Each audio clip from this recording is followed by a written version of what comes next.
Hello and welcome. Pardon my unmade bed, but this is my little doggy's bum, and I don't have the heart to move her, so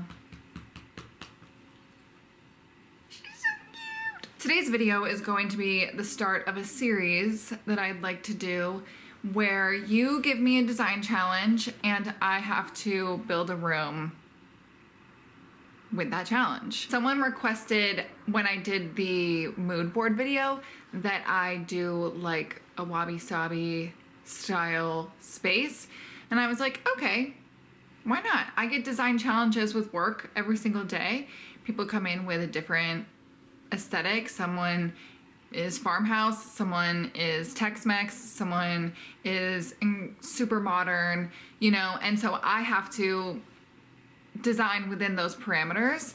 And so I'm gonna prove it to you that I can do it. So all this is me just showing off. So isn't that the whole point of a YouTube channel to begin with? Let's be honest. I basically already designed this room. I'm going to screen record. Oh, I should leave room. Where should I be? I'll go on this. I am using the Arhaus floor planner that we use for work. So everything I've chosen is actually Arhaus. So how about that? If you guys want any information on the pieces that I used today, feel free to shoot me a DM or leave them in the comments. And for next video, please comment what challenge you would like me to attack, assess, to do. This room I'm starting off with is 13 by 18, pretty average kind of size. I just put some windows on the one side and some French doors on the other. I could do an archway or something, but I just want it to be a simple rectangle. If you guys want me to do something else next time, feel free. Starting off with the rug, because that's where I started off earlier today. Rug, it's called the Asher. Maybe it's pretty obvious, but I thought that it kind of gave like the Japandi style that we're going for with this geometric pattern. It's a nice neutral. It's not going to distract from your space, but it's also not that plain. Like, it's a little bit interesting. It's got kind of a higher pile, and then this pattern that you see here is actually like the design grooves.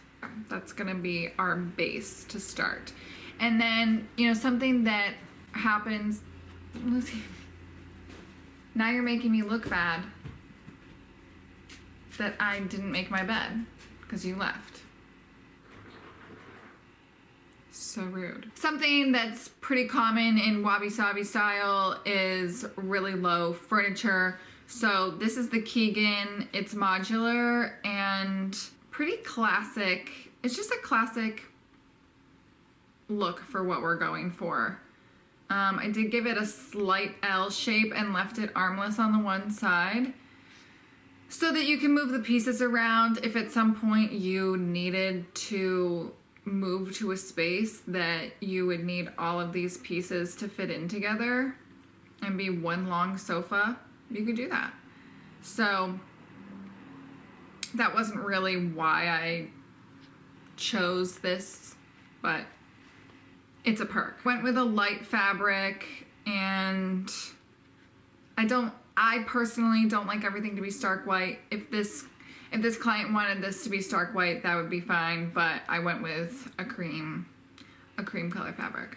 So let me just give you like a 3D view so you can kind of see what we have going on so far. So this is, don't look on the side there. So this is what we got, okay? Okay. Next is the coffee table. I went with this, it's called the Panta. I'm gonna show you 3D so you can see the legs. They have a slight slant to the legs, so I thought that that was pretty important. I like that it's just kind of a muted wood tone. I believe this finish is called fawn or something like that.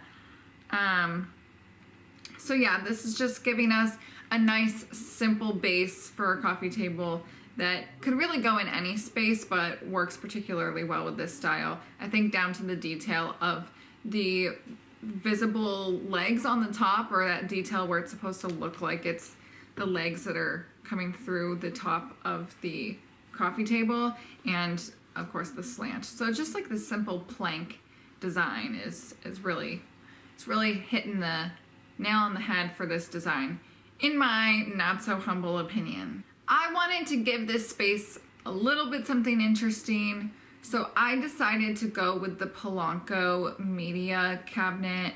It's just gonna give us something that isn't so on the nose, so thematic throughout this entire process, because I do think it's important, and I will encourage clients to break away from a theme just for like a couple of items, because it just gets a little bit boring, a little bit repetitive. And so putting in something like this, it's really not that off base. The colors work great with the space, but it just gives you something like a little bit more unique in the space. It's not just like all working into this one theme.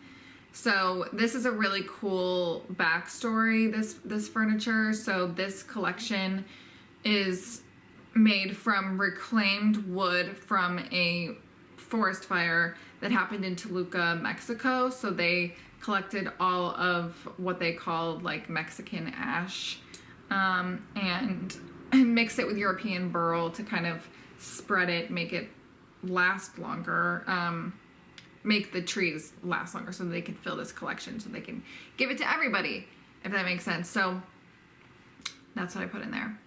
It's just like a cool piece, and it has a great story behind it. Because it's new furniture doesn't mean that it has to be boring or not have a story, which I think is really cool. Okay, so the light fixture in this room, I went back and forth a few times. This is the Paloma. I think it's the right thing for this space. I wanted to go more mid-century modern, but I wanted to stay within the parameters of the challenge, of course. And then on the side, I went with this really cool brass arc floor lamp. Nothing else to say about it. It's just really cool. It's definitely coming together. It's pretty cool. We need some side tables. This side table is just like a marble slab. I'm gonna show you on the website. I just think the legs work really well, and it's just like a simple marble slab. I actually think this might be travertine, Italian marble. So really beautiful. The leg is exactly what we're looking for. And then on the other side, I went with this wrought iron one. I'll show you guys in the 3D, but it's got this really great like sculptural leg to it, which I really liked for this design here. So yeah, I mean, I think it's really coming together. I love this end table with the little cool sculptural leg. I think that fits in really well and really can work in any space. I think it's really cool.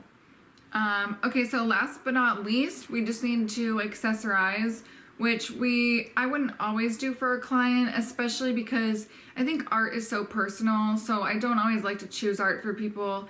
This is the art that I would have chosen for this room if someone just said, please just pick out art for me. So this is what I would choose for that. It's not in this program, unfortunately, so I chose one of my other ones that I like to use. It's also just like sometimes a placeholder for someone else's art, just to kind of give you something to fill your eye so that you get a better visual of the space.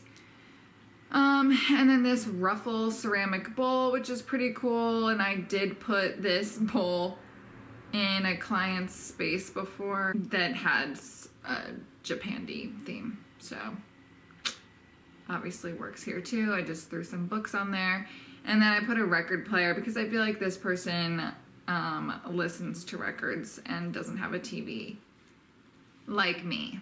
So here it is. By the way, the paint that I chose for this room is White Tail by Sherwin-Williams. It's just a nice cream. So that stupid record player.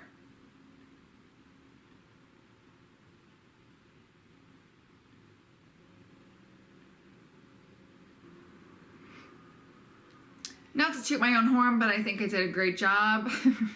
let's see, I'm trying to see. Let's put a plant in here to give us a little greenery. And we probably want some sort of sculptural Japanese looking tree. I think that would be cool. Are these different sizes or are they different pots? Let's get in here.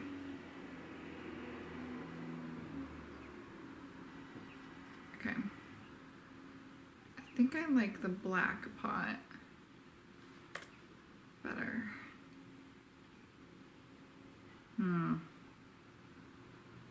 Let's take this one out and just keep this one. Okay. I think that looks pretty good. Let's export this so you can see it. Just for, I don't know, the sake of this video, I guess, because it's pretty short so far. Let's just make this white and see what we like better. Because why not? I mean, it's pretty white.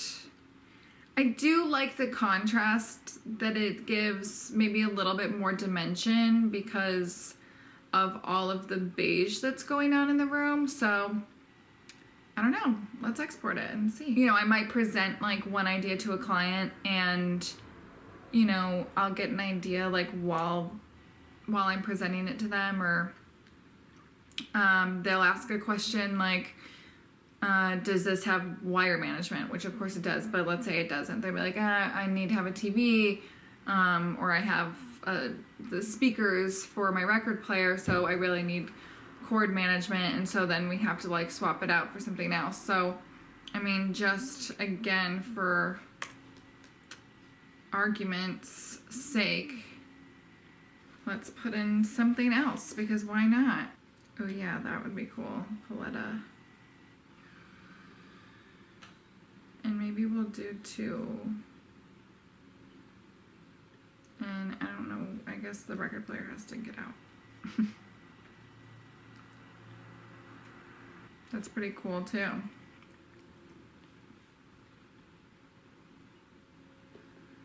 And they don't have that big record player. They have like a normal sleek one, so that can easily fit on these bookshelves. So I'm gonna export this. I don't know, I think I still like the beige, but I'm fine with either. Whatever the client were to decide is fine with me. I do think the cream might just be a little bit more timeless, since white really had a moment for a while there. Okay, so that's my little wabi sabi or Japandi style living room, all with Arhaus furniture. Thank you so much for watching. I hope you enjoyed. Let me know what you think in the comments, of course, but also let me know what you think I should do for my next design challenge. I thought my hair looked good today, and now I'm not so sure. Okay, it's too late now. It's the end of the video. All right, thank you again for watching. Don't forget to like, comment, subscribe if you feel like it, and I'll see you guys next time. Love you, bye.